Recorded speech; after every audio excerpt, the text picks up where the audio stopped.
आज गाई मैंने मो नेंबू गछ खाई दे था जदि मु बारिकी जाई न था। हाय फ्रेंड्स, मु किछि दिन हला दीटा नेंबू गछ लगैतिली। एबे मु जाउची देखिबे लेंबू गछ केतेटा बढ़िलानी। मु एबे लेंबू गछ पाखे पहुँची गली।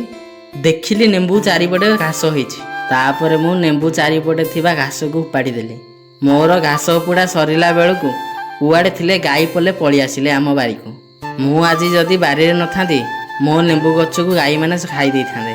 तापर मु गाई मानक आम बारी रो बाहर कली। तापर सेकेंड नेंबू को देखिली ता चारिपटे भी घास होईछि। तापर मु सेकेंड गछर चारिपटे घास को उपाड़ी देली। जेमिति घास उपुड़ा सरिछि सेमिति वर्षा आरंभ हो जाइछि। कौन करिबि मु घर को पळि आसिछि। तापर किछि समय पर पुणी प्रबल खरा होछि। मते लागुछि इंद्र देवतांकर पछ ठीक नाही। केतेले वर्षा कर दसुनी केतेले छाड़ी जाउछि। 3 दिन हलानी हमकु बहुत हैरान करूछंती।